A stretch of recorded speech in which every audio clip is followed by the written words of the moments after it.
इसको बल मिलता है जो कहता है ज्ञान को व्यक्ति की स्वयं की रचना मानना चाहिए, उसे सही या गलत नहीं ठहरा सकते हम। जो ज्ञान होता है वो व्यक्ति स्वयं की ही व्यक्ति की रचना माना जाता है। इसमें ज्ञान को व्यक्ति की स्वयं की रचना मानना चाहिए।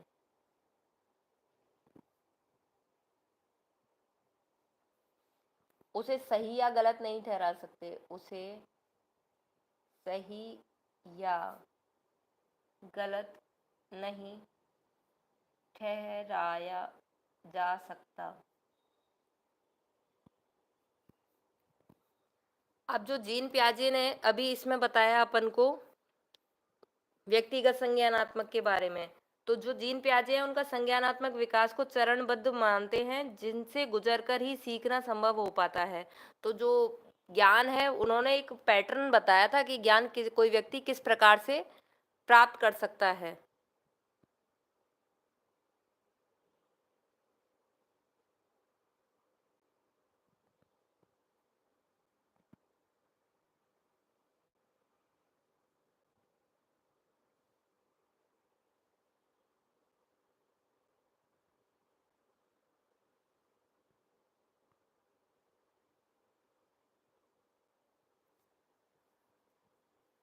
तो अब देखते हैं जीन पियाजे ने संज्ञानात्मक विकास में बताया कि जो ज्ञान है वो एक पैटर्न में सीखता है व्यक्ति। तो पैटर्न क्या है जीन पियाजे के अनुसार? तो जीन पियाजे ने सबसे पहले बताया स्कीमा। जीन पियाजे ने जो चरण बताए थे वो थे पहला स्कीमा। स्कीमा क्या होता है पहले तो इसे समझेंगे। स्कीमा क्या होता है? स्कीमा अपने परिवेश से अंतःक्रिया के दौरान प्राप्त अनुभवों और सूचनाओं के पैटर्न को स्कीमा कहा जाता है। तो स्कीमा कहते हैं अपने परिवेश से अंतःक्रिया के दौरान प्राप्त अनुभव व सूचनाओं का पैटर्न स्कीमा कहलाता है। सूचनाओं का पैटर्न स्कीमा कहलाता है, जो विचारों के बनने में मदद करता है। स्कीमा क्या बनाने में मदद करता है? विचार बनाने में मदद करता है। अब दूसरा है एसिमिलेशन।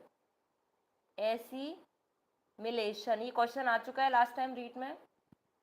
एसिमिलेशन की डेफिनेशन दे रखी थी और 4 ऑप्शन दे रखे थे और पूछा था कि निम्न में से ये किसकी डेफिनेशन है। तो आत्मसातीकरण बोलते हैं इसे हिंदी में, आत्मसातीकरण या समावेशीकरण।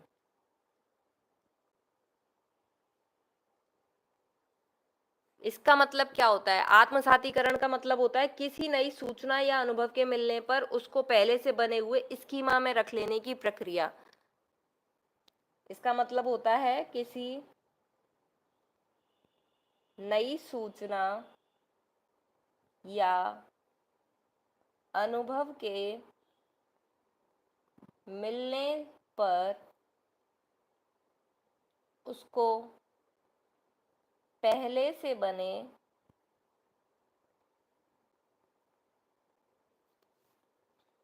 स्कीमा में रख लेना।